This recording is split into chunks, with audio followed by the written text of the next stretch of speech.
천주교 조선교구장 불랑주교께서 시작을 해주셨다는 것이 가장 최근에 보고된 기록인 것 같습니다. 그 이후에 6.25 전쟁을 통해서 많은 전쟁 고아들이 생겨났죠. 그래서 그때가 아마 우리나라에서 양육시설, 아동복지시설이 가장 많았던 시기가 아니었나 싶습니다. 그때 475개까지 아동복지시설이 확대됐었다고 합니다.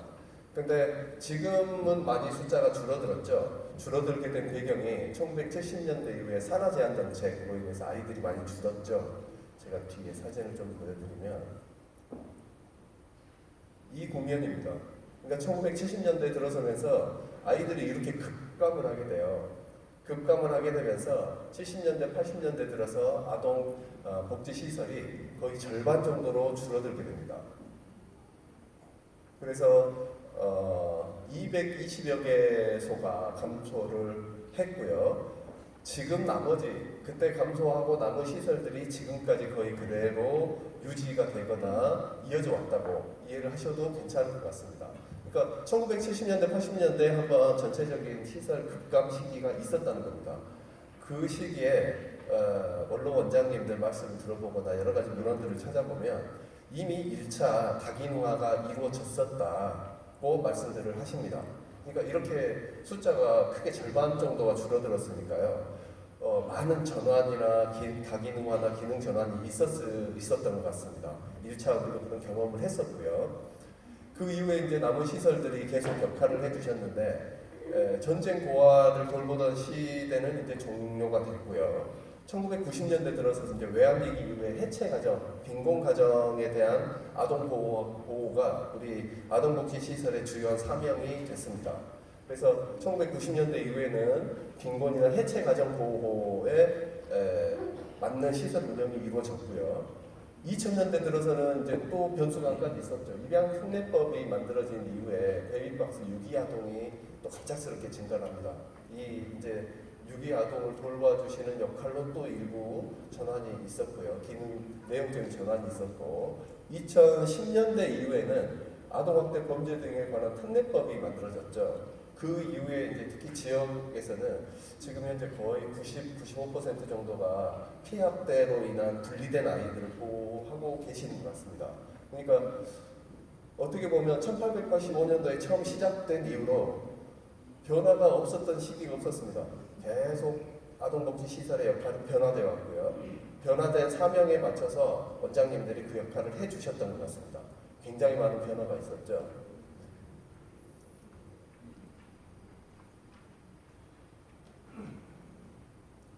특히 우리나라처럼 이렇게 가족에 대한 경계가 아주 강고한 나라입니다. 우리나라는. 그래서 내 유전자를 갖지 않은 아이를 내 자식으로 삼는다. 이게 참 쉽지 않은 그런 문화를 가지고 있거든요. 그러다 보니 입양이나 가정 위탁이 어렵죠. 어려운 환경 속에서 양육시설이, 아동복지시설이 그 중심적인 역할을 해 오셨던 것 같습니다. 그런데 이제 최근에 또 다른 환경 변화가 또 오고 있어요. 그래서 자꾸 이렇게 과도기적인 상황들이 발생되는 것이 우리 사회가 굉장히 빠른 속도로 변화되고 있기도 하고 한 것 같고요. 내지는 아이들 출산율 감소가 굉장히 큰 변화의 촉매제가 되고 있는 것 같습니다. 이러다 보니 뭔가 새롭게 또 변화를 해야 되는 그런 시점이 오고 있습니다. 출산율이 감소하고 있고요. 또 가정형 보호를 많이 강조를 하고 있죠. 국내외적으로. 또 우리 시설이 피학대 아동이 주류를 이루거나 아니면 베이비박스에 유기된 아이들을 보호하시는 이제 아이들의 구성이 주로 그렇게 되다 보니 전체적으로 아픈 아동들이 좀 많은 것 같습니다. 아픈 아동들이 이번에 조사를 해보니까요, 제가 생각했던 것보다 더 많은 비율의 아이들이 현재 지금 치료를 받고 있거나 치료가 필요한 아이들인 것 같습니다. 이러다 보니 우리 양육시설이 아동 인구도 줄어들고 있죠. 가정형 보호가 강조되고 있죠. 거기에 더불어서 새로운 또 전문화가 필요한 그런 상황이 우리가 직면해 있는 것 같습니다.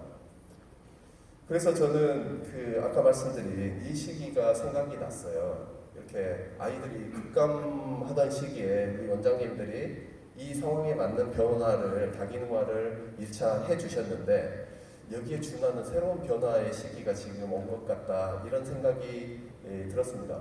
사실은 아이들이 그 이후로도 계속 줄어들었거든요. 0.78명까지 나왔는데 가장 최근 데이터가 0.7명까지 줄었다고 하거든요. 근데 아마도 예측한데 0.7명 때도 조만간 깨질 것으로 예측됩니다. 0.6명 때도 출산율이 줄어들 것 같거든요.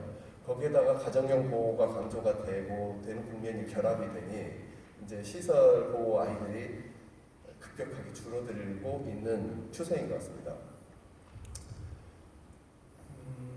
그럼에도 불구하고 기존 양육시설이 가지고 있는 엄청난 경험이나 전문성, 노하우 이런 부분들을 최대한 유지하면서 아이들 맞춤형으로 아동 최선의 이익의 원칙을 동시에 존중하면서 뭔가 변화를 시도하는 이런 노력이 필요한 상황인 것 같습니다.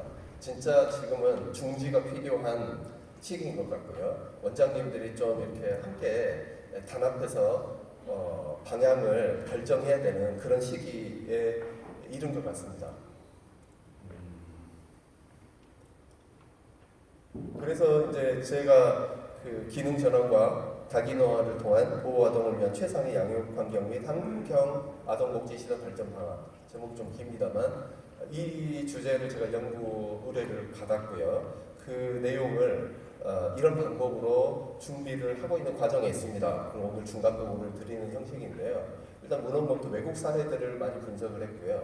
현재 그 통계청에서 파악하고 있는, 통계청에서 보고되고 있는 양육시설의 내지는 대리적 보호 체계의 변화 추이, 그다음에 해외 사례들, 그다음에 아마 1, 2주 전에 원장님들 계속 그 부탁드리는 문자가 갔을 거예요.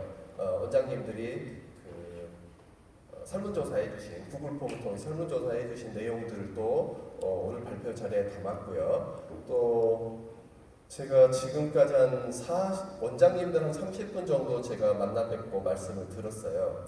그리고 종사자 내지는 관계 공무원들 이런 분들을 계속 지금 만나고 있는 과정에 있습니다. 근데 저는 되게 지금 처음에 제 목표가 한 원장님들 한 50분 정도 만나 뵙고 말씀 들으면 어느 정도 윤곽이 나오겠다 그렇게 예측을 했거든요. 근데 제 예측이 잘못된 것 같아요. 원장님들 만나 뵐 때마다 제가 지금 한 30분 했는데요. 한 분 한 분 뵐 때마다 새로운 이야기들이 계속 나와요. 그러니까 원장님들의 노하우를 말씀해 주시고요. 과거에 있었던 얘기도 해 주시고요. 원장님들이 이렇게 하고 싶어 하신다는 말씀도 해주시고요. 이런 일로 이렇게 됐었어. 역사적 배경이나 이런 부분들을 계속 설명을 해주시는데 제가 그 생각이 들었어요. 아까 모두의 말씀을 100년의 역사가 그냥 이루어진 게 아닌 게 분명한 것 같다. 그러니까 원장님 뵐 때마다 새로운 얘기들이 계속 나오고 있어서 말씀을 해주셔서 제가 목표를 좀 수정했습니다. 50분이 아니고 100분 정도 제가 인터뷰를 해야 되겠다. 그 정도 인터뷰를 하면 원장님들의 노하우나 경험이나 우수 사례나 이런 부분들을 충분히 취합할 수 있겠다. 이렇게 제 계획을 좀 변경을 했습니다. 지금 현재는 원장님과 30분 정도 제가 말씀을 들었고요. 그렇게 진행 중에 있습니다. 오늘 말씀드릴 내용은 그 원장님들의 의견에 기초해서 만들어진 부분이 많습니다. 전체적인 실태 조사를 한번 분석한 거를 보여드릴까요?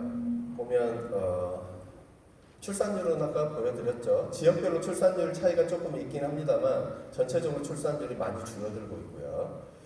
그러다 보니 이제 전체적으로 2013년 이후에 2022년 최근 통계가 22년 통계인데요.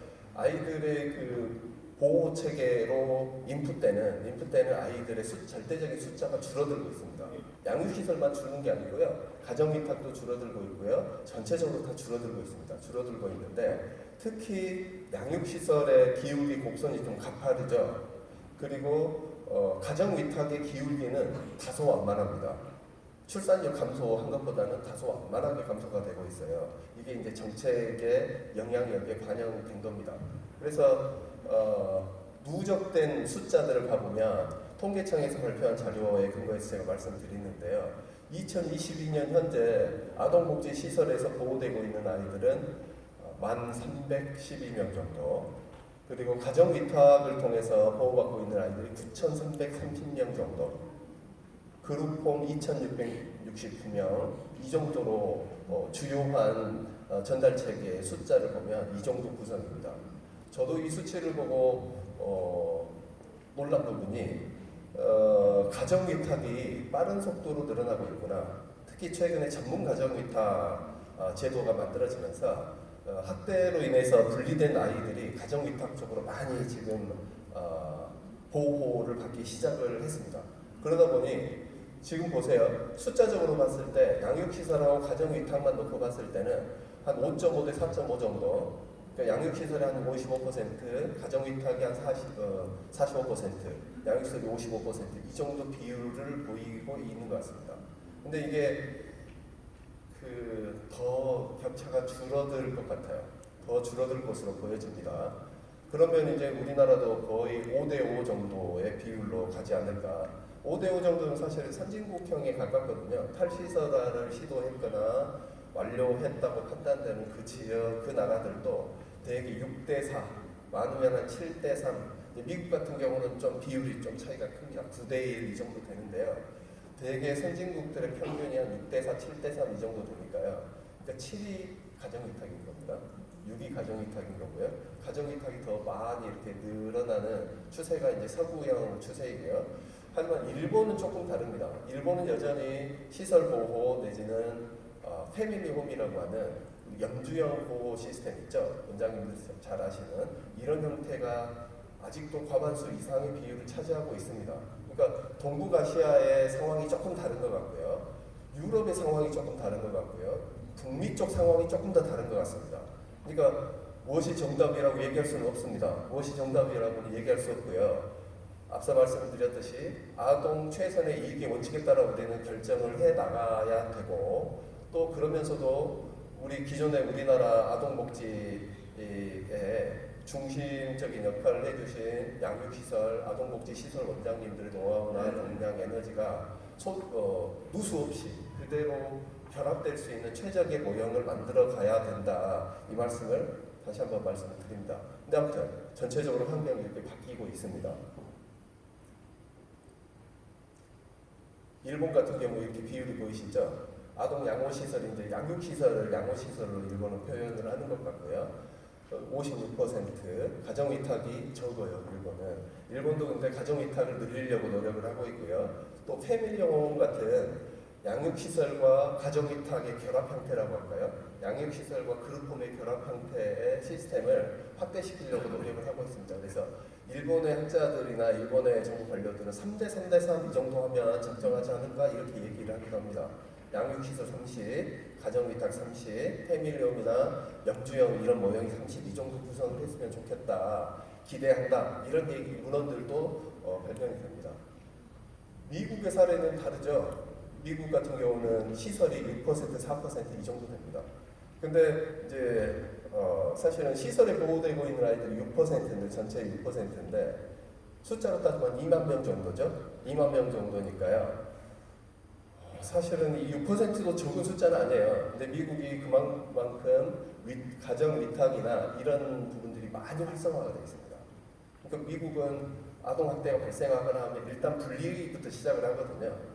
분리해서 상황 파악을 한 다음에 원가정 복귀를 할 건지 어느 시설로 장기 시설로 보낼 건지 가정 위탁으로 보낼 건지 이런 것들을 결정하는 시스템이기 때문에 일단 분리가 우리나라보다는 그러니까 사회적 개입이 더 강한 환경이라고 말씀드릴 수 있겠습니다. 그러다 보니 전체적으로 분리 보호를 받고 있는 아이들이 많아요.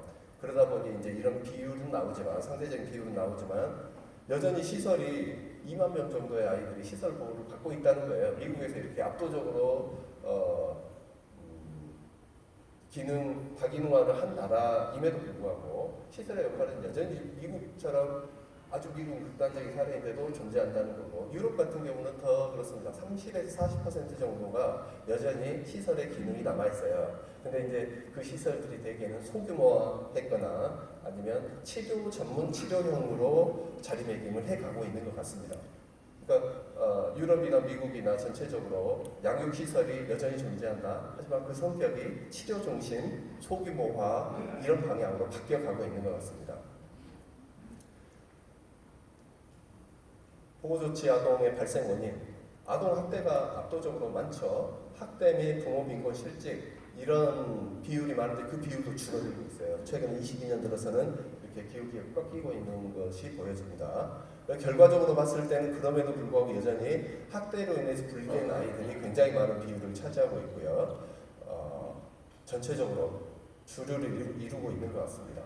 앞으로도 이런 패턴이 지속될 것인지 아니면 지금 워낙에 지자체나 이런 곳에서 아이들을 원가정 보호라든지 가정형 보호 쪽에 초점을 맞추기 때문에 이런 패턴이 좀 바뀔지 한번 지켜봐야 될 것 같습니다만 전체적으로 원가정 보호 내지 원가정을 지킨다, 원가정으로 복귀시킨다 이런 경향이 좀 강하게 나타나고 있는 국면인 것은 사실인 것 같아요. 그래서 이 부분에 대한 우려가 사실은 적지 않습니다.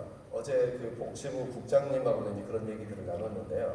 이렇게 아이들이 원가정 보호가 원칙적으로 맞는 방향이고 옳다고 얘기할 수 있겠으나 시설의 보호가 필요한 아이들이 분명히 있는 거고 분리가 필요한 아이들이 있어요. 그럼에도 불구하고 과하게 지금 원가정 보호 쪽에 힘이 실리고 있는 것이 아닌가 해서 이 부분은 사실은 양육시설 원장님들뿐만이 아니고요. 아동보호 전문기관이나 여러 기관들에서도 우려를 하고 있는 상황인 것 같아요. 원가정으로 보냈을 때 다른 부작용들이 생겨날 것 같다. 근데 벌써 그런 징후들이 보이고 있거든요. 그 예를 들면 재학대, 원가정으로 돌아가서 학대가 다시 발생하는 재학대 사례가 급속히 늘고 있습니다. 이제 이렇게 되면 이제 어떤 조치들이 이제 또 취해지지 않을까 싶은 생각이 들어요. 사실 아동보호 전문기관 처음 생겼을 때도 이런 패턴이 한 번 있었거든요. 원가정 보호 얘기하면서 원가정 보호를 많이 보냈는데 분리를 안 하고 이제 가정에서 더 심한 학대들이 발생하고 극단적인 사례들이 생기면서 이제 그때 한번 균형이 맞춰졌거든요. 근데 제 느낌은 아무튼 최근에 좀 원가정 보호가 원론적으로는 그거를 우리가 반대할 수는 없으나 아이들을 위해서 이게 최선인가 하는 의심이 드는 사례들이 적지 않은 것도 사실인 것 같습니다.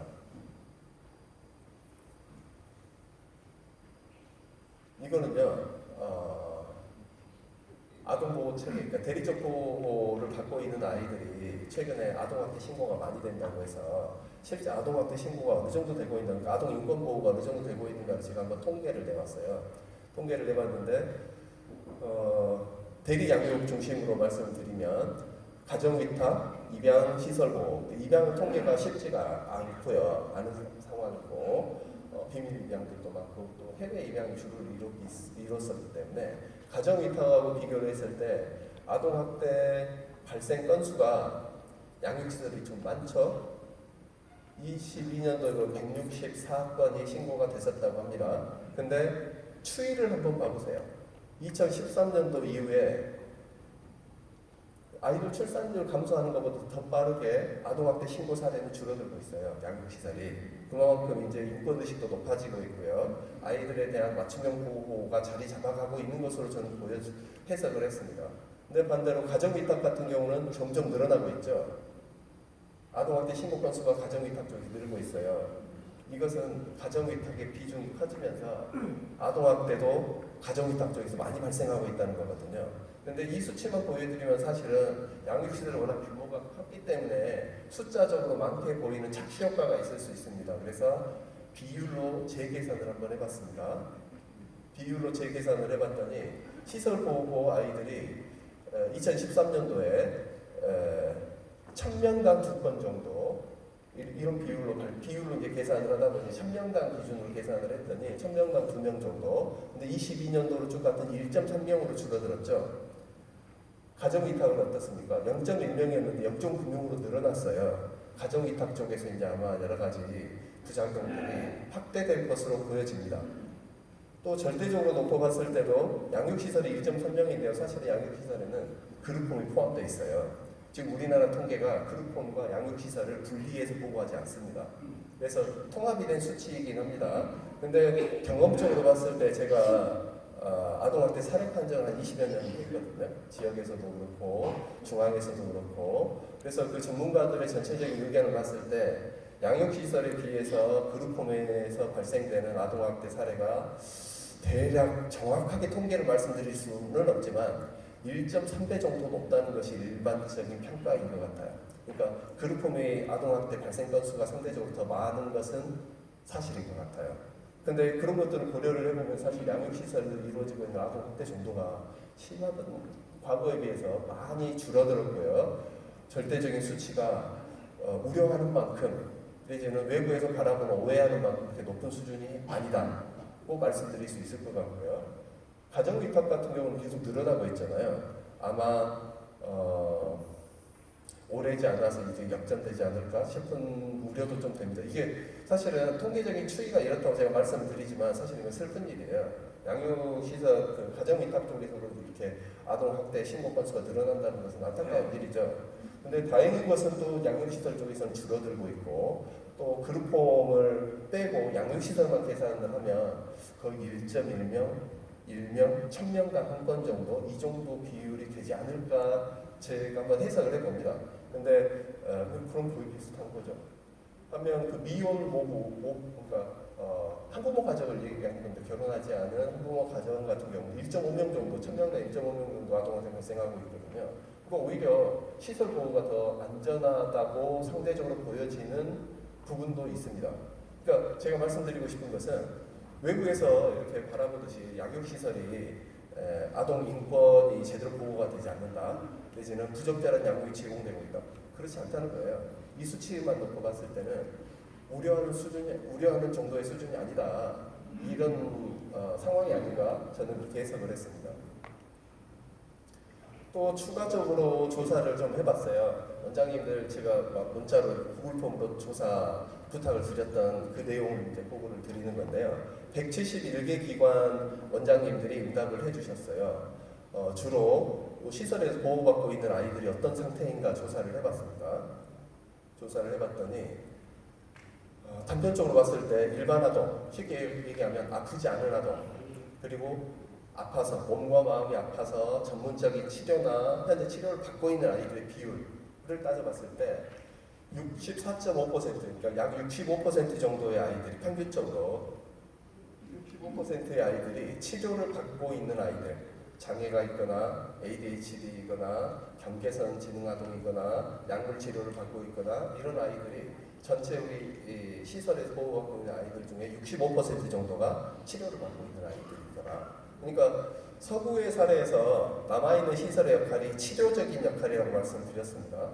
그러니까 어떻게 보면 이 60% 이상의 아이들은 사실 시설에서 계속 보호를 받아야 될 필요가 큰 아이들이라고 보여져요. 예를 들면 이렇게 많이 아픈 아이들이 가정위탁이나 그룹홈에서 보호되기가 상대적으로 더 어렵거나 아동 최선의 이익의 원칙이 적용되고 있는가? 저는 긍정적으로 답하기는 어려울 것 같습니다. 그러니까 시설에서 여전히 보호가 필요한 아이들이 한 65% 정도는 있는 것으로 추산이 됩니다. 정확히 이제 더 구체적인 수치는 따져봐야 되겠으나 일단 제가 조사한 수치로는 이렇게 나왔습니다.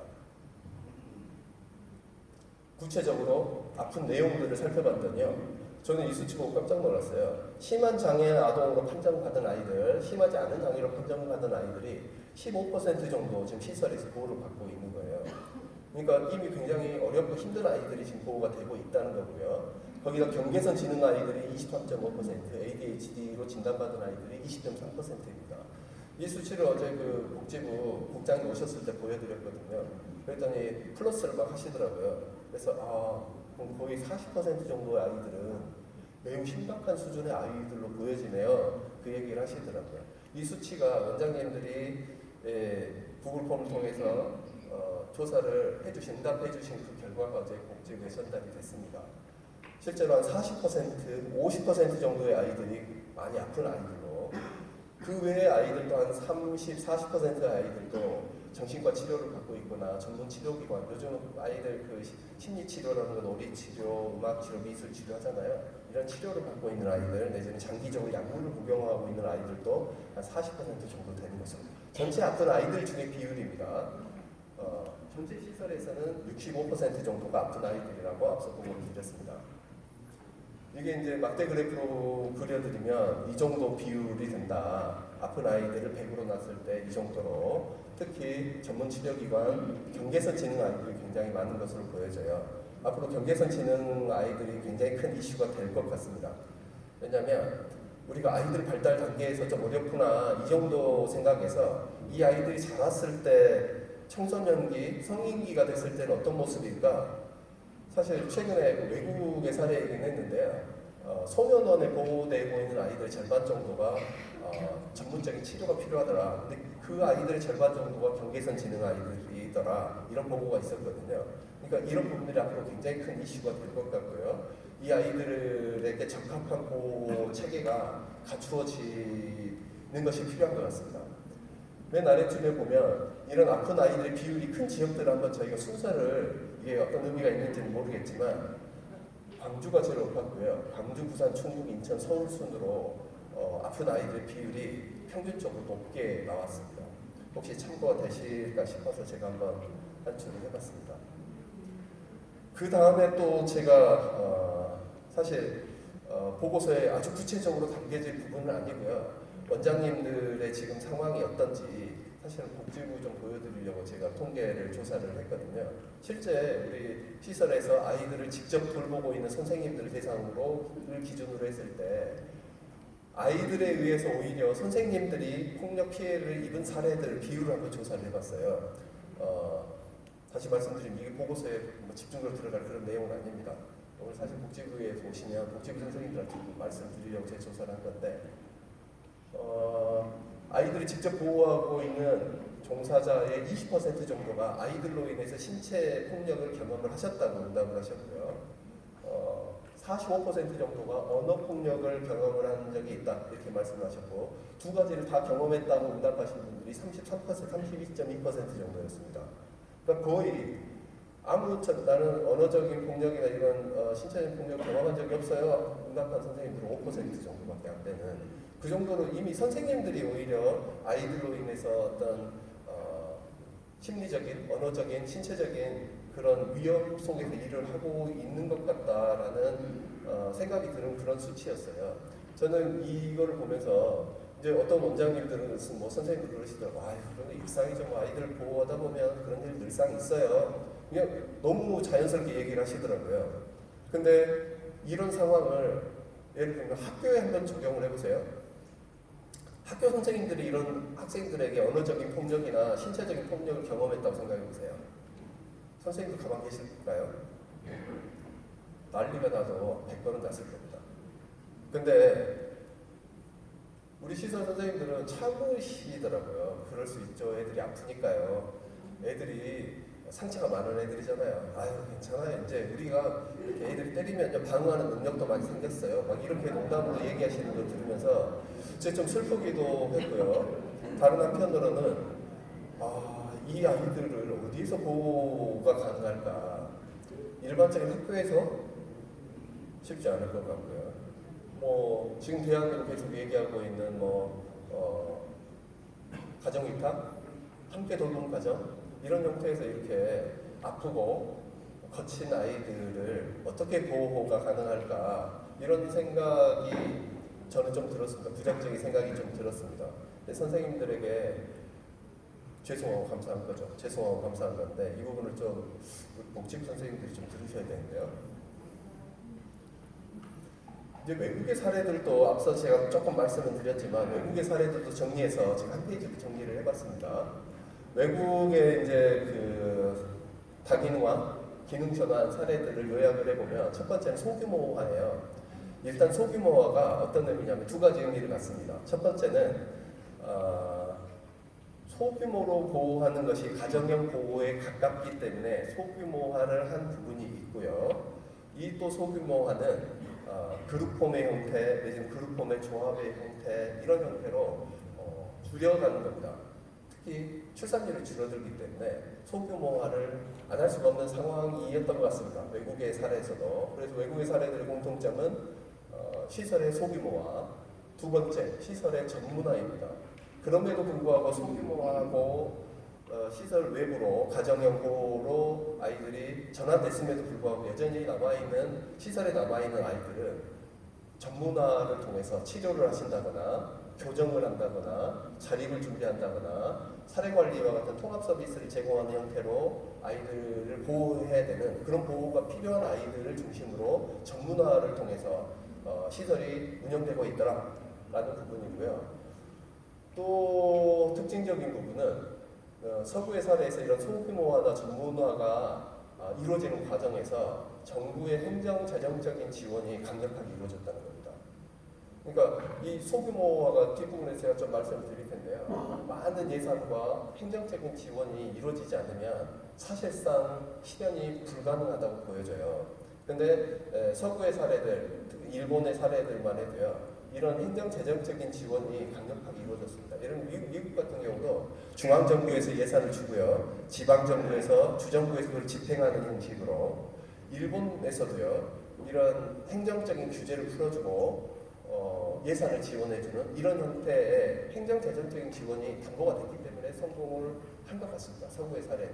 그럼 우리나라도 이제 이런 과정을 접어든다면 이런 노력들이 동반이 돼야 된다는 그런 함의를 주고 있는 것 같습니다. 서구의 사례에서.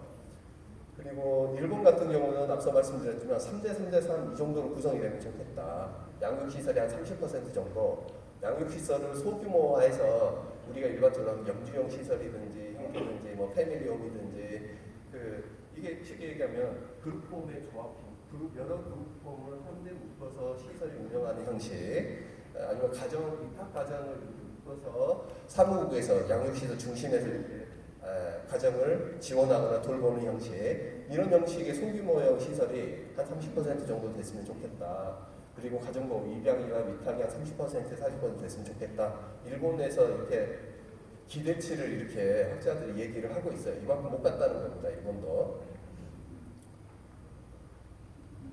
다기능화 이후에도 특수욕구 아동, 장애 아동을 얘기하는 겁니다. 치료가 필요한 아동, 교정이 필요한 아동, 또 장기적인 전문 서비스가 필요한 아동들은 여전히 시설에서 보호를 하고 있더라라는 것이 부분입니다.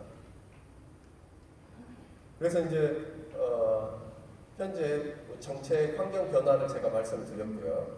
두 번째, 실제 그러면 우리나라에서 보호되고 있는 아이들의 특성을 말씀드렸습니다.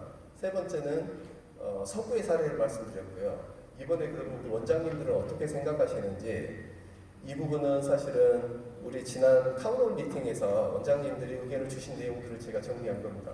사실은 타운홀 미팅이 지금 우리나라 복지부와 지금 논의하고 있는 아동복지시설 다기능화 국면에서 모멘텀이 됐던 것 같아요. 원장님들의 솔직한 마음 내지는 합리적인 이 의견들을 이 타운홀 미팅에서 말씀을 해주셨고요. 이 내용들이 복지부로 전달이 됐고 복지부에서 그 부분을 굉장히 뭐라 그럴까요?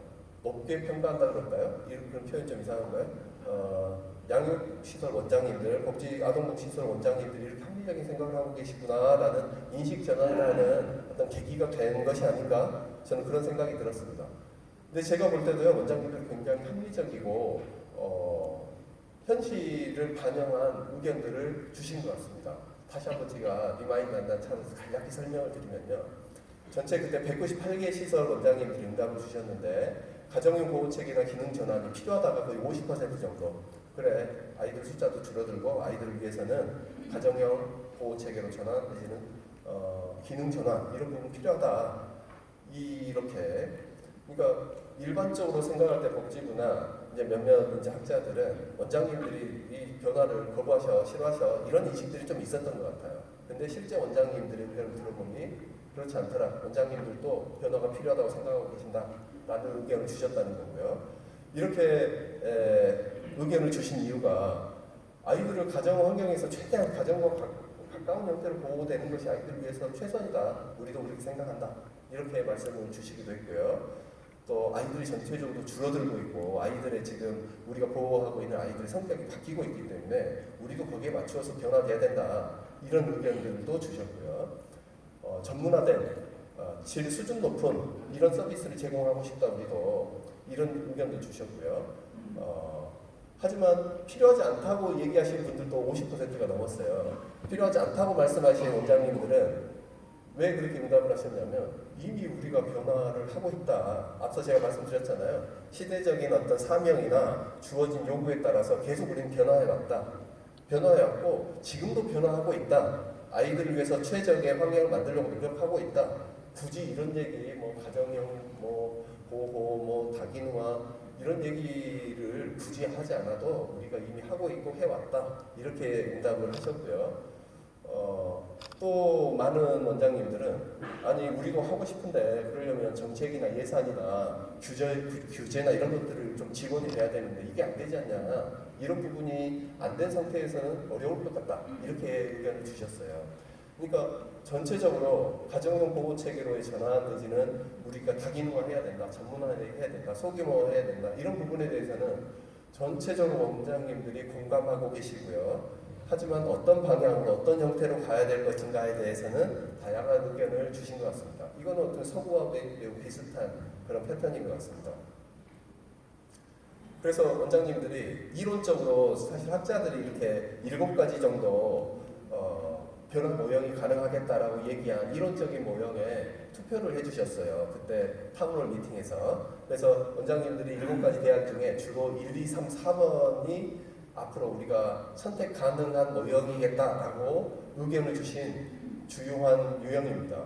타운홀 미팅에서 전문 치료용으로 갔으면 좋겠다. 아픈 아이들이 많으니까 치료 중심으로 우리가 앞으로 갔으면 좋겠다. 그리고 통합 사례 관리 중심으로 전문화된 서비스를 높여서 이렇게 갔으면 좋겠다라고 응답하신 원장님들이 계셨고요. 소규모 시설, 공동생활 가정, 그러니까 그룹홈의 거점 관리 시설이, 그러니까 예를 들면 한 시설에 사무국이 있고 그룹홈을 한 10개 정도 이렇게 관리하는 형태로 소규모화해서 하나의 어떤 세트로 아이들을 보호하는 이런 형태도 괜찮을 것 같다라고 의견을 주셨고요.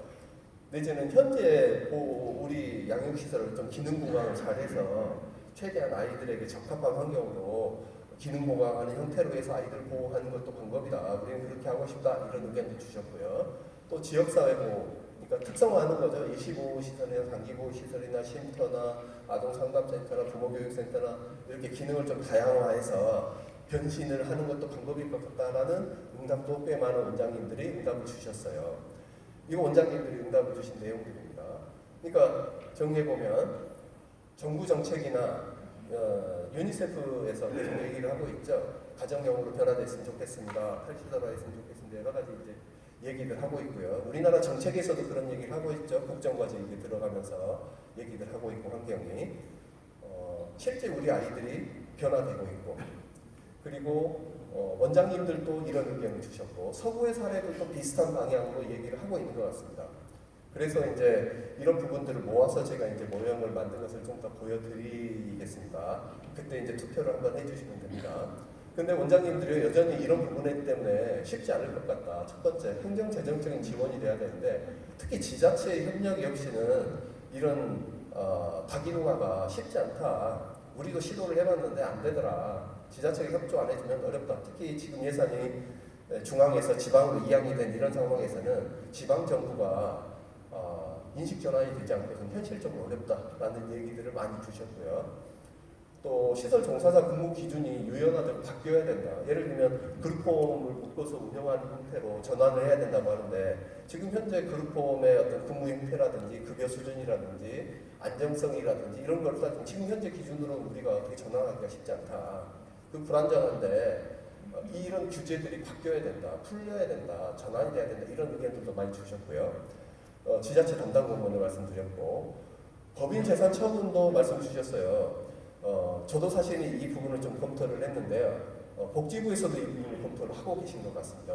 왜냐하면 요즘 굉장히 이게 이슈거든요. 사학재단이라든지 사회복지법인 어린이집 쪽에서도 이 법인 재산을 어떻게 처분을 할 것인가, 어떻게 전환을 할 것인가, 자산 대체를 할 것인가, 환송을 할 것인가, 국고 기소를, 이 부분에 대한 굉장히 뜨거운 이슈들이 논의들이 진행되고 있어요. 그래서 저도 지금 계속 거기를 지켜보고 있거든요. 왜냐하면 우리보다 훨씬 규모가 큰 사학재단에서 어떻게 되는지를 한번 결정이 되면 거기에 준해서 우리들도 대안을 얘기할 수 있을 것 같고, 또 우리보다 규모는 적지만 어린이집이 어떻게 변환되는가, 규정이 어떻게 법이 바뀌는가, 이 부분도 계속 모니터를 하고 있거든요. 그래서 거기에서 이제 어떤 사례가 만들어지면 우리도 이제 준용해서 뭔가 적용을 할 수 있는 여지도 있겠다 싶은 생각이 드는데 원장님도 그 말씀을 주셨습니다. 재산 처분을 행정기준 변경이 필요하다. 객관적인 연구도 필요하다. 뭐 여러 가지 의견들을 타운홀 미팅에서 주신 말씀들을 제가 이렇게 정리해서 리마인드 차원에서 보고를 드립니다. 이렇게 해서 이제 사실상 서구의 사례, 보호하고 계신 아이들의 특성, 뭐 전체적인 정책 환경, 원장님들의 의견까지를 다 이제 보여드렸습니다. 그럼 이제 우리만의 이제 모형이 만들어져야 되겠죠. 근데 이렇게 정리를 하고 보니 제가 몇 가지 생각이 좀 들었어요. 이 아동복지 시설은 어떻게 시작이 됐을까? 누가 만들었을까? 왜 시작됐을까? 다음과 같은 질문이죠. 부모님이 없는 아이들이 있었고, 유기된 아이들이 있었고, 아픈 아이들이 있었고, 학대받은 아이들이 있었고, 누군가는 그거를 해야 되는데 정부에서 그 역할을 못했어요. 역량도 없었고 의지도 없었던 것 같고, 그래서 양육시설에서, 아동복지시설에서 나서주신 거거든요. 아이들을 보호해주기 시작하셨어요. 근데 우리들이 하고 싶은 대로 해왔냐? 그러지 않았어요. 정부에서 이제 전쟁 고아 시대는 이제 끝났고 외환위기 이후에 아이들 성격이 바뀌었습니다. 학대 피해 아이들이 들어오고 있습니다. 하면 그 상황에 맞게 계속 변화를 해 오셨거든요. 그러니까 아동복지시설 원장님들이나 아동복지시설에서 그냥 자체적으로 우리 하고 싶은 거 할 거야 이게 아니고 아이들 특성에 맞게 정부 정책에 맞게 계속 변화를 해 오셨어요. 그러면 아동복지시설에 실제로 아동인권 보호가 미흡하냐? 아까 아동학대 신고 건수 보여드렸죠. 비율상으로 봤을 때 높지 않다. 우려하는 만큼 높지 않고 줄어들고 있다. 오히려 가정의탁이나 이쪽이 앞으로 더 우려가 된다. 이 말씀을 제가 드렸습니다. 아동복지시설은 그럼 향후 소규모화나 다기능화나 이런 변화에 반대하고 계신가? 그렇지 않다는 것도 원장님들 타운홀 미팅 인터뷰 결과, 그 조사 결과를 보여드렸죠. 반대하지 않으신다는 거예요. 그러면 이제 우리 대안이 필요할 차례입니다. 아동복지 시설 변화 대안이 있는가? 그 대안을 이제 보여드리겠습니다.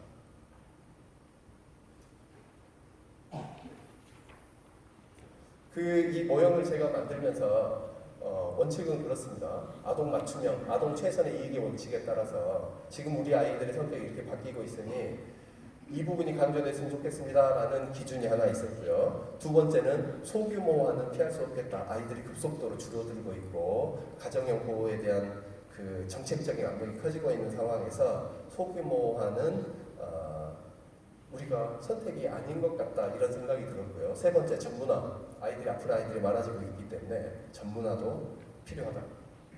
하지만 실현 가능성이 좀 담보됐으면 좋겠다. 아무리 우리가 좋은 모형을 만들어도 행정재정적인 지원이 없이는 이게 다 공연불이 될 수 있거든요. 그러니까 이런 부분들이 전제가 된 모형이 만들어졌으면 좋겠다는 것이 저의 원칙이었고요. 사실 이게 저의 원칙이 아니고 이미 앞서 말씀드렸듯이 서구의 사례, 원장님들의 의견, 뭐 정책 환경들을 고려해서 제가 이렇게 응축을 해봤습니다. 그래서 제가 크게 4가지 모형을 준비를 했는데요. 첫 번째는 소규모화 모형, 그 다음에 다기능화 모형, 전문화 모형, 그리고 마지막이 기타 모형으로 법인재산 활용 및 귀속 모형, 이렇게 4가지 유형으로 제가 만들었습니다.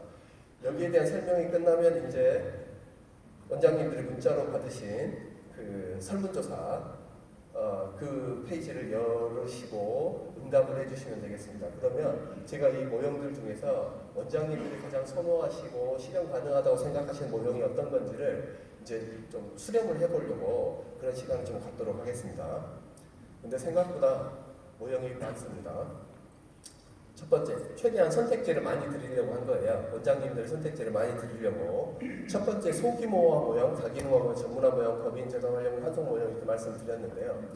여기에서 제가 말씀드린 사례는 이론적으로, 추상적으로 만들어진 사례가 아니고요. 이미 현장에서 실현된 사례들입니다. 이미 알게 모르게 지역에서 특정 대구의 어떤 시설에서, 부산의 어떤 시설에서, 뭐 군산의 어떤 시설에서, 광주의 어떤 시설에서 이 각 지역에 이미 실현된 사례들을 제가 찾아냈습니다. 그러니까 서구에서 얘기하는 모형, 우리나라 복지부에서 얘기한 모형, 이것들이 실제 우리나라에서 실현된 사례가 하나도 없을까? 해서 제가 찾아봤더니 사례들이 다 있더라고요. 이미. 내지는 성공을 한 사례도 있고요. 성공하지 못한 사례들도 있습니다. 왜 성공하지 못했는지도 제가 설명을 좀 드릴 거고요. 어떻게 성공했는지도 제가 설명을 드리려고 합니다. 첫 번째, 소규모화 모형은요, 크게 네 가지 사례를 제가 찾았는데요. 첫 번째는 공동생활과정, 양육시설에서 그룹홈을 함께 운영한 그런 사례가 있었습니다. 이 사례는 생각보다 여러 지역에서 사례가 있었어요. 그러니까 예를 들면 그룹홈이 운영을 하다 문제가 생겼어요. 그래서 이 그룹홈을 양육시설에서 운영해줬으면 좋겠습니다 해서 위탁받은 사례도 있었고요. 내지는 서울의 모 지역에서 이미 저번에 발표가 됐으니까 구세군 후생원, 아까 원장님 뵀는데 구세군 후생원 같은 경우 지자체에서 요청을 했어요. 시설이 이미 준비가 돼 있으니 그룹홈 형태로 한 2개 정도, 2개소 정도 운영해 주시면 어떠냐, 그런 사례도 있었고요. 여러 가지 사례들이 있었습니다. 그러니까 양육시설 플러스 그룹홈의 형태가 결합된 형태로 운영된 사례가 꽤 있었는데요. 안타깝게도 이 사례들은 대부분 실패로 끝났어요. 왜 실패로 끝났냐면요.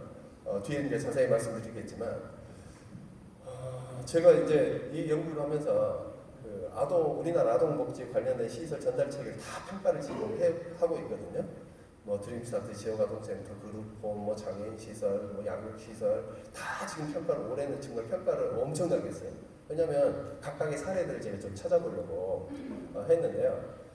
장애인 그룹홈도 마찬가지고 아동 그룹홈도 마찬가지고 그룹홈이 가정형 보호에 가까운 형태이긴 하나 제가 볼 때는 제 기준으로 봤을 때는 불안정해요. 불안정하고요. 인력이 감당이 어렵습니다. 그러니까 3명 기준이라는데 사실상 2분이 아이들을 보호하고 있는 그룹홈들도 굉장히 많았고요. 그러다 보니 갑자기 어떤 일이 생겨 선생님이 자리를 비우시면 방임되는 거죠, 애들이.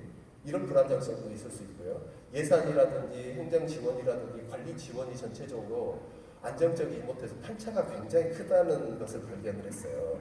그러니까 그룹홈이 우리나라에서 중추적인 역할이 되려면, 내지는 양육시설의 향후 대안으로 그룹홈이 역할이 어떤 우리의 대안 모형이 되려면 이런 불안정성이 없어야 되고요. 보수 규정이라든지 종사자 배치 기준 이런 부분들이 함께 전체적으로 변화가 돼야 돼요. 그렇지 않고서는 앞서 여기서 보여드린 사례처럼 성공한 사례가 별로 없습니다. 원장님들이 그룹홈을 위탁받아서 운영하시다가도 이거 불안정하다, 위험하다 이렇게 해서 갈 수 없을 것 같은데 대부분 그렇게 결정을 하시더라고요. 그 구체적인 이유가 예산이라든지 인건비라든지 종사자 배치 기준이라든지 구조적인 안정성이라든지 이런 부분들이 담보가 안 된다는 거예요. 지금 현재 체제로는. 그래서 성공을 못했지만 반대로 얘기하면 이런 부분들이 채워지면 또 가능성이 있을 수도 있거든요. 우리의 대안이 될 수도 있기 때문에 뒷부분에 제가 예산과 함께 더 구체적으로 설명을 드리겠습니다. 두 번째 소규모한 모형은요, 대구 땡땡마을이라고 했는데 다 아시죠? 지금 복지부 연구에서 대안으로 얘기한 함께 돌봄 가정과 양육시설이 결합된 가장 가까운 사례가 아닌가 싶어서 제가 이 사례를 소개해드립니다. 그러니까 우리 지금 순천에도 있고 대구에도 서울에도 있고 그 시설들의 특성이, 운영 특성이 복지부에서 얘기한 함께 돌봄 가정과 유사해 보여요. 근데 함께 돌봄 가정도 사실 그룹홈의 형태와 비슷한 문제를 저는 안고 있다고 생각이 되거든요. 종사자 배치 기준이라든지 관리 지원이 안 되면 불안정성이 굉장히 커서 편차가 커질 것으로 예측이 돼요. 그렇다면 함께 돌봄 가정도 성공이 되려면 양육시설과 같은, 아동복지시설과 같은 사무국이 있어야 될 것 같고요. 사무국의 관리와 지원하에 이 함께 돌봄 가정이 한 10개 가정 정도가 함께 한 울타리에서 생활할 수 있는 이런 모형은 가능하겠다 싶은 생각을 했는데, 이런 유사한 모형을 실현하고 있는 시설이 있었어요. 그래서 그 시설 방문하고 원장님께도 말씀을 듣고 의견을 들었는데요. 이 모형도 사실은 이런 관리국이 있음에도 불구하고 불안정성이 매우 크다. 그러니까 헌신해 줄 수 있는 분들도 적고, 그러니까 종사자 배치 마찬가지입니다. 종사자 배치 기준이라든지 운영비라든지 시설이라든지 기능 보강 같은 게 전제가 되지 않고서는 이 두 번째 모형도 쉽지는 않다. 지금 현재는 일하시는 분들이 헌신적으로 헌신해 주시고 봉사해 주시고 법인에서 지원해 주시고 이런 부분들로 어떻게 유지가 되고 있는 상황이지만 장기적으로는 이 모형이 쉽지 않다. 행정재정적인 지원이나 이런 체계가 바뀌어야지 안정화될 수 있을 것이다 라고 의견을 주셨어요. 그럼에도 불구하고 이 모형도 우리가 이런 행정재정적 지원이 전제가 된다면 선택할 수 있는 모형이 될 수도 있겠다 생각이 들어서 두 번째 모형으로 말씀드리고요. 세 번째, 네 번째 모형은요. 소규모화 모형이에요. 자, 물 한 번 마시고 하겠습니다.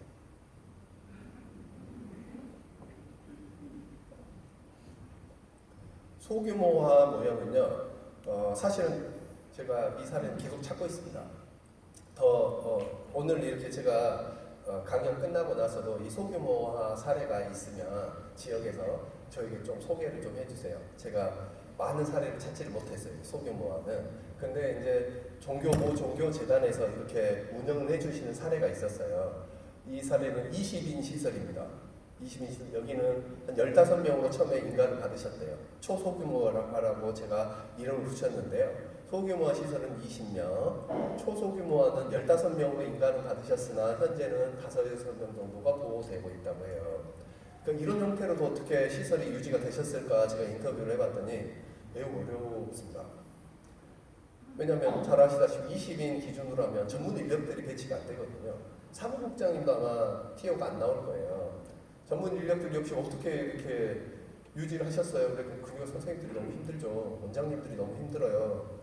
계속 지역사회 자원 발굴해야 되고 연계해야 되고 법인 지원이 그나마 있어서 여기는 종교 법인의 특수성이 있었어요. 그 사제들이라든지 이런 분들이 많이 도움을 주셨고요. 이런 후원이나 지원이 있었기 때문에 가능하지 않으셨을까 하는 생각이 들기도 한데요. 결정적으로 이직률이 좀 높으시다는 걱정도 많이 하셨습니다. 아무래도 선생님들 너무 힘드시니까. 그러니까 전문 인력에 대한 지원이나 예산 지원 없이 20인 기준이기 때문에 전문 인력들 빼고 그냥 보호하세요. 이 형태로는 사실 지금 현재 기준으로는 유지가 어렵다는 거예요. 근데 사실은 우리가 왜 이 사례를 굳이 제가 모형으로 말씀드리냐면 30인 기준을 우리가 유지하기가 쉽지 않은 국면이 조만간 올 것 같거든요. 많은 시설들은 걱정하실 시설들이 꽤 있는 것으로 알고 있어요. 근데 우리가 아이들이 줄어드니까 기준을 낮춰주세요 이렇게만 얘기하면 좀 달리 볼 수도 있겠으나 사실은 그 20명 남아있는 20명, 30명의 아이들이 60~70%가 아픈 아이들이거든요. 아픈 아이들이라면 이 기준이 조금 바뀌어야 되는 거 아닌가 하는 생각이 들어요. 근데 우리나라 지금 치료보호시설이나 일반 양육시설이나 지원 기준은 거의 비슷하거든요. 그러니까 더 아픈 아이들, 전문적으로 치료가 필요한 아이들을 돌보는데 더 많은 예산과 전문 인력과 지원이 이루어져야 되는데 그렇게 차별적으로 지원이 더 많이 이루어진다 그렇게 보여지지가 않아요. 그러니까 우리가 소규모화를 피할 수 없다면 20명 모형도 15명 모형도 검토를 해봐야 될 것 같고 20명 15명 모형으로 갔을 때 내지는 더 소규모화로 갔을 때 이 아이들 아픈 아이들을 어떻게 보호를 할 수 있을 것인가. 우리가 지금 135 기준인가요? 이 기준 계속 유지를 할 건가. 137인가 죄송합니다. 제가 지금 헷갈려서 그 종사자 배치 기준을 그대로 유지를 해 갈 건가. 아니면 조정이 한번 있어야 되는 거 아닌가. 20인 시설에도 전문 인력들이 배치가 돼야 되는 건 아닌가. 이런 전체적인 논의가 한번 있어야 될 것 같아서 제가 소규모화 모형을 말씀드립니다. 이 초소규모화라고 이름 붙인 이 네 번째 사례는요. 아이들이 거의 5명, 6명 이 정도여서 정부 정책 변화에 따라서 가정형으로 전환하는 것도 검토를 하고 있다 이렇게 말씀을 하세요. 그러니까 그룹홈으로 가든 새로운 함께 돌봄 가정 형태로 가든 정부가 정책 결정이 되면 근데 거기 전제가 있어야 되겠죠. 안정적으로 유지할 수 있는 정도의 행정재정적인 지원이 담보가 돼야만 이 시설에서도 전환을 검토하실 수 있을 것 같아요. 지금 현재 기준으로 그룹홈으로 가세요 이러면 사실은 불안정성이 커서 쉽지 않은 선택이 될 것 같다라는 생각이 듭니다. 아무튼 소규모화 모형으로 이 네 가지를 일단 소개를 해드리고요. 실제로 현장에서 이런 부분들을 경험한 사례들을 말씀을 드렸습니다. 그 다음에 두 번째 라인은 다기능화 모형이거든요. 다기능화 모형은 기존의 양육시설 역할에만 그치지 않으시고 추가적인 역할을 하고 계신 이런 사례들도 굉장히 많았어요. 예를 들면 치료센터, 상담센터를 함께 운영하고 계신 시설도 있었고 사례도 있었고요. 부모 상담센터 같이 부모 교육 전문적인 역할을 병행해서 하고 계시는 시설도 있었습니다. 그리고 일시보호 시설을 함께 운영하고 위탁에서 운영하고 계신 시설도 아시다시피 있었고요. 자립생활관을 함께 운영하고 있는 사례들도 있었습니다. 그러니까 이 두 번째 다기능한 모형은 기존 양육시설, 근데 이 양육시설은 소규모화를 피할 수는 없겠죠. 소규모화된 상태에서 추가적으로 우리가 아이들 특성에 맞게 결합할 수 있는 추가적인 모형은 뭐가 있을까? 이거를 고민을 했는데 실제로 현장에서 이런 사례들이 있었습니다. 그러니까 첫 번째 양육시설 플러스 아동상담센터 이 모형은요, 사실은 예산은 양육시설만큼밖에 지원을 안 받으십니다. 나머지는 원장님이 다 이런저런 예산 끌어오시고 발굴하시고 공동모금에 프로포절하시고 이렇게 해서 2억 3억 정도를 확보를 해서 아동상담센터를 함께 운영을 하고 계세요. 근데 지금은 원장님의 어떻게 보면 개인적인 역량으로 유지하고 버텨오고 계시지만 정부의 재정적인 지원이나 이런 행정재정적인 지원이 뒷받침이 된다면 양육시설을 소규모화하고 이런 역할이 추가된 모형도 가능하겠다라는 생각이 저는 들었습니다. 두 번째 사례는요, 부모상담센터예요. 이 부분이 사실은 어제 복지부 국장님이 굉장히 관심을 많이 표명하신 사례였습니다. 양육시설에서 원가정 보호로 넘어가는 과정이 우리나라가 조금 자연스럽지 못하다, 내지는 부적절한 사례들도 많다, 이런 부분들을 원장님들이 많이 이제 어제 컴플레인을 하셨거든요. 근데 복지부 국장도 그런 걱정을 하더라고요. 우리 아이들이 가정으로 돌아가야 되는데 그 가정이 준비가 되어 있는가? 내지는 사후 관리는 잘 되고 있는가? 그러면 이 아이들의 특성을 가장 잘 알고 있는 양육시설에서 이 온가정까지를 케어하거나 서비스할 수 있는 이런 모형은 없는가? 이걸 물어보시더라고요. 때마침 제가 이 사례를 이렇게 모형화해 놓은 사례가 있어서 어제 설명을 드렸더니 이런 사례가 필요할 것 같습니다. 우리나라에서 매우 취약한 부분이 이 부분입니다 하면서 이 모형을 굉장히 관심 있게 설명을 들으셨어요. 근데 이 시설도 마찬가지입니다. 양육시설의 기본적인 양육시설 지원하는 예산만 지원받고 계세요. 그러면 부모상담센터나 부모교육이라든지 원가정 지원이라든지 굉장히 활성화해서 잘하고 계시더라고요. 근데 예산을 어떻게 하십니까? 그냥 본인들이 더 움직이시는 거예요. 더 열심히 뛰시고 1인 2역 하시고 거기다 공동모금에서 조금 예산 받아서 그래도 유지하고 있고 우리 너무 즐겁게 잘하고 있습니다. 왜냐하면 원가정이 변화되는 모습이 보이니까. 변화가 되는 모습이 우리가 확신이 들어야 아이들을 원가정으로 보낼 거 아니에요. 우리는 그게 너무 걱정돼요. 근데 이 프로그램을 했더니 부모님들이 변하시는 게 보여요. 그래서 정말 적은 예산으로 원장님, 사무국장님 이런 분들이 더 수고를 더 하셔서 이런 모형을 유지를 하고 계시더라고요. 그러니까 이런 모형에도 어차피 우리 양육시설이 소규모화 할 수밖에 없다면 소규모화 하더라도 이런 부모 상담센터와 같은 부모 교육센터와 같은 이런 유형의 서비스가 결합이 된다면 또 행정 재정적인 지원이 뒷받침이 된다면 우리 양육시설이 선택할 수 있는 좋은 대안 중에 하나가 될 수 있지 않을까라는 생각이 저는 들었습니다. 그리고 세 번째는 일시보호 시설이나 자립생활관 같은 경우는 워낙 원장님들이 저보다 더 잘 알고 계시기 때문에 구체적인 설명까지는 제가 드릴 필요는 없을 것 같기는 합니다만 그 일시보호 시설이 정부에서 사실은 만들어주세요 했잖아요. 사실 그랬잖아요. 지자체 막 얘기하면서 아유 좀 하나 해주세요. 정부에서 하라고 하니까 해야 돼요. 그랬잖아요. 근데 지금 어떻습니까? 아이들이 줄어드니까 이거 만든 거 잘못한 거 아니야? 막 이런 얘기를 하진 않나. 그냥 일시보호 시설의 기능을 활용을 하거나 활성화시킬 고민을 적극적으로 하지는 않는 모습으로 보여져요. 근데 그럼에도 불구하고 몇몇 시설에서는 이런 역할을 적극적으로 하고 계신 지역들이 있어서 제가 이것도 우리가 선택할 수 있는 모형 중에 하나겠다라는 생각이 들었고요. 네 번째는 자립생활관이에요. 최근에 그 희망디딤돌 만들어졌죠. 사실은 희망디딤돌이 그 자립 이슈를 싹 흡수해가고 있는 듯한 그런 느낌이 들기는 해요. 그래서 그게 바람직한가 이런 생각은 들지만 전체적인 파일을 늘려준다 그런 측면에서 그래 없는 것보다 낫지 이런 생각 저는 개인적으로 그런 생각이 들어요. 근데 그럼에도 불구하고 희망디딤돌이 그런 모든 자립하는 아이들을 다 커버해주고 다 서비스하고 있냐 그럴 수는 없거든요.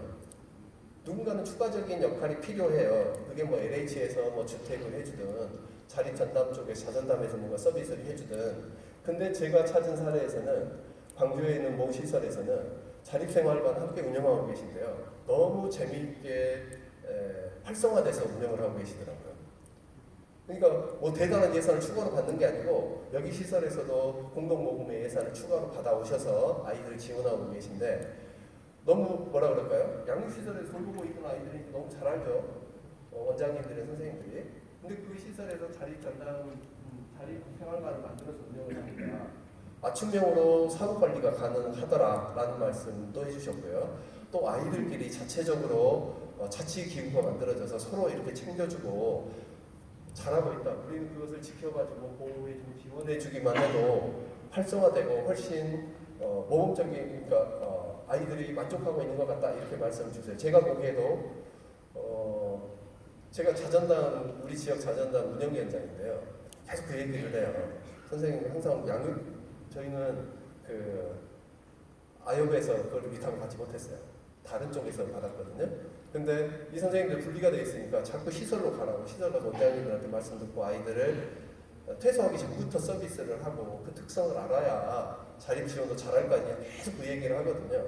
근데 그 소통이 충분히 이루어지지 않으면 아이들이 중간에 떠나죠. 안 그래도 떠나고 싶은 마음이 큰 아이들인데 자꾸 이렇게 떠나는 것 같아서 그 부분이 연결이 잘 안 되는구나 이런 걱정이 좀 있었는데요. 이 지역 사례 같은 경우는 자립생활관을 통해서 아이들 사후 관리나 자립 지원이 굉장히 안정적으로 활성화돼서 이루어지고 있는 것 같은 생각이 들었습니다. 물론 추가적인 정부의 재정 지원이나 행정적인 지원이 있지는 않아요. 선생님들이 어떻게 보면 개인기로 헌신으로 이런 걸 버텨주시고 계신 것 같아요. 내지는 외부 자원을 끌어와서 억지로 끌어와서 이런 형태를 좋은 모형을 만들어주고 계세요. 유지해주고 계세요. 근데 이 좋은 세팅에 행정 재정적인 지원이 안정적으로 뒷받침만 된다면 우리 양육시설이 소규모화 되더라도 이 자립생활관과 함께 뭔가 안정화된 어떤 역할이 유지될 수 있지 않을까 해서 네 번째 모형으로 제가 소개를 드립니다. 그 다음에는 이제 전문화 모형입니다. 전문화 모형은 치료보호시설이에요. 너무 잘 아시죠? 가형, 나형. 물론 가형, 나형 혼합형도 있고요. 치료보호시설입니다. 근데 서구의 사례에서 외국의 사례에서 시설의 개념 대부분 여기에 가까워요. 전문화 모형에 가깝습니다. 치료 전담, 특히 교정 쪽, 가형은 사실은 법적인 처분을 받은 아이들이잖아요. 교정에 가까운 치료 보호 서비스를 하고 있는 거고요. 나형 같은 경우는 법적인 처분을 받지는 않았지만 아픈 아이들이 입소해서 보호나 치료를 받고 있는 곳입니다. 그런 유형이에요. 근데 사례가 많지 않죠, 우리나라에. 근데 전체적인 현장의 목소리들을 이렇게 들어보면 원장님들이나 앞서도 제가 보여드렸죠. 아픈 아이들이 많다. 이런 상황들을 고려했을 때 가형, 나형 치료보호시설이 적어도 지금보다는 활성화돼야 되지 않나 하는 생각이 저는 들어요. 그러면 왜 이게 안 되고 있을까 생각을 했더니 역시 지자체에서 결정을 해야 되는 거예요. 우리 지역에 이 시설이 필요합니다. 가형이 필요합니다. 나형이 필요합니다. 결정을 하고 그만큼 예산 지원을 해줘야 되거든요. 보통 20억에 30억, 40억 정도를 각오를 하고 지원이 이루어져야 돼요. 그래야 이게 가능하거든요. 특히 가형, 나형 시설 같은 경우는 아픈 아이들이 많거나 어려운 아이들이 많기 때문에 일반적인 양육시설의 지원 예산으로는 현실적으로 어려울 것 같아요. 쉽지 않습니다. 그러니까 지금 부산에서 이 나형 치료보호시설을 지자체와 해당 법인이 호흡이 잘 맞아서 지금 개소가 된 사례거든요. 그러니까 부산시에서요, 제가 볼 때는 엄청난 지원을 해주고 계시고요. 다른 지자체에 대해서 큰 지원을 해주고 계시고요. 또 법인에서 그거를 수용할 수 있는 준비가 되셨던 것 같아요. 그러니까 이 두 가지가 각자가 맞으니까 실현이 된 거거든요. 근데 이런 사례가 별로 없어요. 지역에 많지 않습니다. 손가락 안에 들 정도로 사례가 많지 않습니다. 그러니까 분명히 수요는 있으나 그리고 실제 성공한 사례도 있어요. 그러니까 앞으로는 이런 쪽도 우리가 좀 검토가 필요하지 않나. 그러니까 그 해당 시설 원장님들 제가 인터뷰를 해보니까 원장님들이 우리나라 17개 광역 시도별로 한 개씩은 다 있어야 되지 않을까 싶은 생각이 든다. 가형 17개, 나형 17개 이 정도는 있어야 되지 않아요? 이런 얘기들을 하세요. 그러니까 가형, 나형에서는 전문적인 치료를 해주시고 일반 시설에서는 소규모화해서 아픈 아이들을 치유하는 이런 모형으로 역할 분담이 이루어져도 전 나쁘지 않겠다 싶은 생각이 들었어요. 근데 여기도 마찬가지입니다. 정부의 행정 재정적인 지원이 뒷받침이 돼야 되고요. 결정적으로 지자체에서 결단을 해주셔야 되는 것 같아요. 지자체에서 큰 결정을 해주지 않으면 현실적으로 쉽지 않은 것 같습니다. 저도 최근에 들었어요. 우리 지역에도 이 가형 시설이 있거든요. 그래서 진짜 그런 생각, 과연 우리 지역의 가형 시설 어떻게 생겼을까? 원장님한테 이제 급하게 전화를 여쭤봤더니 지자체에서 필요합니다. 해주세요. 해서 검토를 하셨다고 해요. 그러니까 지자체의 결정이 굉장히 중요한 거죠. 근데 우리가 지자체에서 계속 제 지자체 말씀드리는데 지자체에서 지자체 담당자들 계속 바뀌거든요. 그러니까 협조적인 분도 계셨다가 안 그런 분도 계셨다가 반대하는 분도 계셨다가 버티는 분도 계셨다가 아무 일도 안 하고 그냥 떠나신 분도 계셨다가 불안정하잖아요. 이런 부분들을 사실은 복지부에서 큰 아웃라인을 내려 보내줘야죠. 그래서 어제 이제 그 국장님하고 인터뷰 그 간담회 하면서 계속 그 얘기를 했어요. 복지부에서 제일 좋은 것은 국고 예산을 다시 가져가시고, 그러니까 복지부에서 예산을 주는 형식으로 다시 환원을 시키시는 게 제일 좋고, 그게 어렵다면 지역에 큰 가이드라인을 내려주셔야 된다. 그래야 지자체에서 그 가이드라인에 맞춰서 역할을 하실 거다. 우리 일시보호 시설을 경험하셨잖아요. 복지부에서 지침이 내려가면 지역에서는 하려고 노력을 할 수밖에 없거든요. 이런 형태로 뭔가 가이드라인을 명확하게 주셔야 된다. 그래야 지자체가 움직일 거다. 예를 들면 가형, 광역 단위로 한 개씩 다 개소합시다. 이런 결정을 하거나 나형 하나씩은 다 만듭시다. 결정을 하거나 이런 식으로 복지부에서 큰 결정을 해주셔야 이게 가능한 모형으로 보여집니다. 그리고 마지막은 장애 아동 보호 시설인데요. 사실은 치료 수준을 넘어서는 아이들도 지금 시설에 꽤 있는 것 같아요. 그러니까 이 아이들은 사실은 양육시설에서 보호되기보다는 장애 전담 보호시설로 보내지는 것이 더 적합하겠다. 이런 생각이 들거든요. 근데 현실적으로 장애 아동 전담시설이 없어요. 몇 개 없어요, 우리나라에. 이러다 보니 보낼 데가 없어요.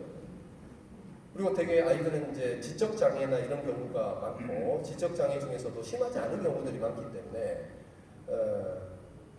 일반적인 성인 장애시설에서 잘 안 받아주거든요.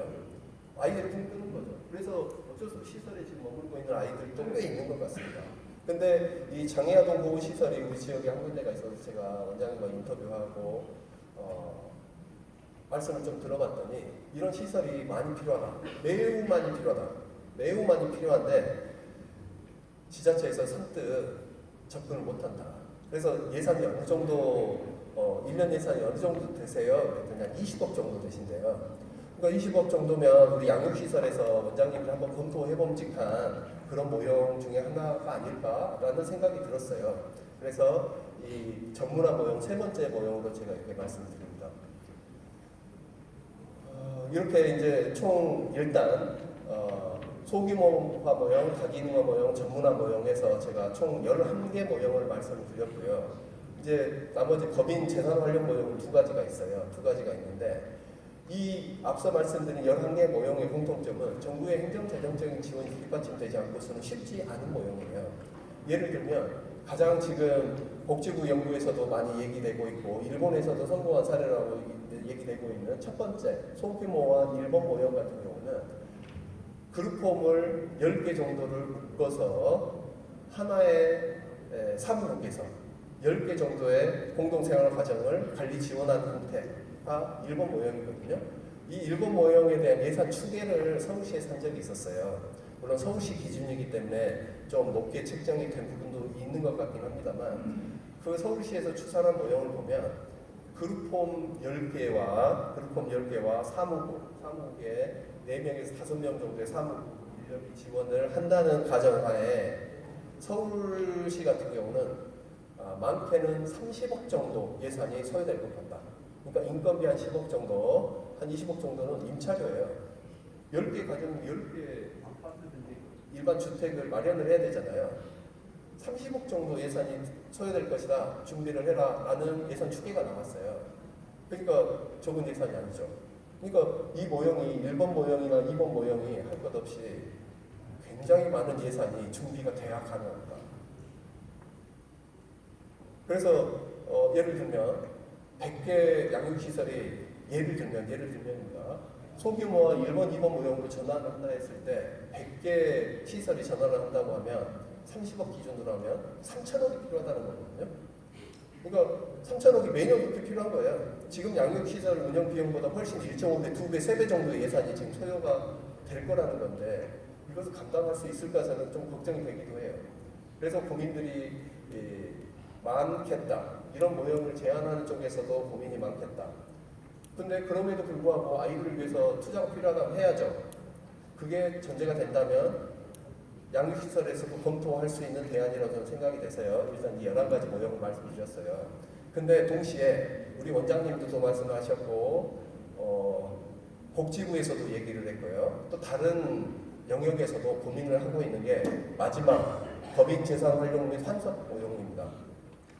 저게 뭐냐면 원장님들이 잘 아시는 재산 대체 방식이에요.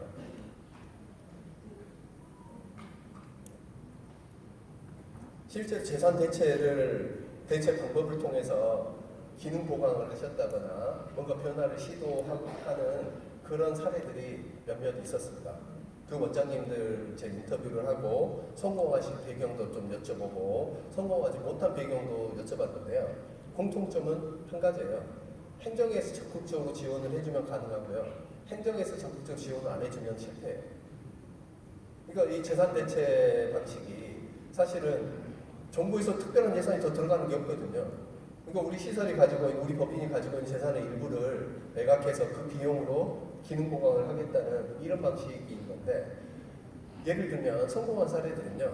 예를 들면 도로가 새로 났어요. 이제 재개발 지역으로 설정이 됐어요. 이런 경우에는 사실 매각은 안 할 수가 없는 거죠. 이전을 해야 안 할 수가 없는 이런 상황이 됐을 때 이 재산 대체 방식으로 기능 보강이 이루어진 사례들이 많았고요. 그런 경우에는 지자체가 지원을 안 할 수가 없겠죠. 그러니까 허용을 지원을 안 할 수가 없는 게 행정적으로 가능하도록 만들어주지 않을 수가 없는 거예요. 이 절차나 과정이 생각보다 복잡하더라고요. 그래서 시설에서도 많은 노력이 필요하고요.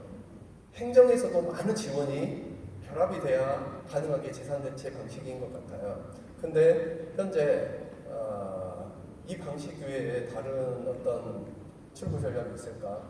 여기서 얘기하는 20억, 30억이 시설별로 1년 예산이 20억, 30억이 든다는데 이게 감당이 될까? 이런 생각이 들었을 때 저희 재산 대체 방식도 검토를 하지 않을 수가 없겠다. 제가 말씀드리기 전에 복지부에서 먼저 얘기를 했잖아요. 이런 방식도 가능합니다. 이런 얘기를 복지부에서도 했다는 건데 이 부분도 사실은 누가 강요할 수는 없습니다. 강요할 수 없고요. 여건이 되는 데도 있고 또 안 되는 데도 있는 겁니다. 이건 선택의 문제라고 보여져요. 하지만 하나의 대안은 될 수 있겠다. 근데 이것도 마찬가지로 가능하려면 행정재정적인 지원이 함께 이루어져야 됩니다. 지자체의 지원이 전제가 돼야 이게 가능한 모형인 거죠. 성공과 실패가 명확히 그렇게 갈렸습니다. 그리고 마지막에 법인 해산 및 재산 환속 모형인데요. 이 부분은 사실 우리 양육시설, 아동복지시설 사례는 아닙니다. 사회복지법인 어린이집에서 지금 진행되고 있는 모형이고요. 또 사학재단에서 진행되고 있는 모형이에요. 이 부분은 제가 뒷부분에 좀 자세히 설명을 드릴게요. 뒷부분은 제가 말로 풀어서 설명을 드렸는데 참고하시면 될 것 같습니다. 네, 법인 대체. 네, 법인 해산 및 재산 환속 모형인데요. 크게 이제 어린이집 모형이 있고 사학재단 모형이 있어요. 어린이집 모형에서는 최근에 이제 영유아 수가 감소되니까 제가 읽어드릴게요. 영유아 수 감소로 불가피하게 해산하는 사회복지법인 어린이집의 경우 자녀 재산을 유사한 목적을 가진 법인에 출연할 수 있도록 법을 개정하는 법안이 발의가 됐어요. 그래서 여기를 지켜보고 있습니다. 이 법이 만약에 통과가 되거나 법제화가 되면 준용해서 우리 양육시설에도 적용할 수 있는 사례가 되지 않을까 해서 지금 계속 지켜보고 있는데요. 이 부분이 지금 발의가 돼서 논의 중이고요. 또 지자체 차원에서도 도의회나 이런 데서 계속 문제 제기들이 있나 봐요. 도의원이나 시의원이나 이런 분들이 빨리 이 대안을 좀 만들어라. 지자체에서 고민을 해라. 막 이런 이제 압박들이 거세게 지금 일고 있는 상황인 것 같습니다. 하나의 사례인데요. 경남 도의회에서 있었던 일인데 아동수 감소에 따라 운영난을 겪고 있는 사회복지법인 어린이집에 제도적 대책을 마련하라. 지방정부도 여기에 적극적으로 좀 나서라 얘기를 했더니 지방정부 담당 과장이 이렇게 얘기를 했대요. 도에서도 관련 사항을 파악해서 복지부 등 관계부처의 제도적 개선 사항을 적극 건의하는 등 필요한 조치를 하겠다. 이렇게. 그러니까 아직 되지는 않았지만 이런 움직임들이 있다는 거고요. 또 이런 시도를 가능하도록 계속 추동을 하고 있다는 거예요. 그래서 뭔가 변화가 있을 것 같기는 합니다. 이 부분이 어떻게 변화되는지 우리가 좀 살펴보면 좋을 것 같고요. 두 번째는 사학재단 사례예요. 사학재단은 우리보다 훨씬 규모가 크거든요. 규모도 크고 굉장히 이슈의 파괴력도 굉장히 큰 것 같습니다. 그래서 이미 일부 진행이 되기도 했어요. 일부 진행이 되기도 했는데요. 예를 들면 최근에 새롭게 법안 발의된 내용을 제가 소개를 해드리면 학교법인 해당 시 자녀 재산 일부를 사학진흥기금이라는 곳에 귀속을 시키도록 되어 있는 것 같습니다. 사학진흥기금에 귀속시키는 경우에 법인 예산 장려금을 지원하는 법안이 발의가 됐어요. 그러니까 법인 예산하고 재산을 처분한 후에 예를 들어서 이게 100억이다. 100억을 사학진흥기금에 귀속을 시키면 그 중에 30%는 설립자에게 환속해준다. 이런 지금 법안이 발의가 된 상태입니다. 그래서 물론 이 30%도요 이슈가 많습니다. 기업인의 30%냐, 최초 투자 금액의 30%냐, 현대 재산의 30%냐, 아무튼 논란이 아직 여전히 많긴 합니다만 이런 논의가 지금 진행되고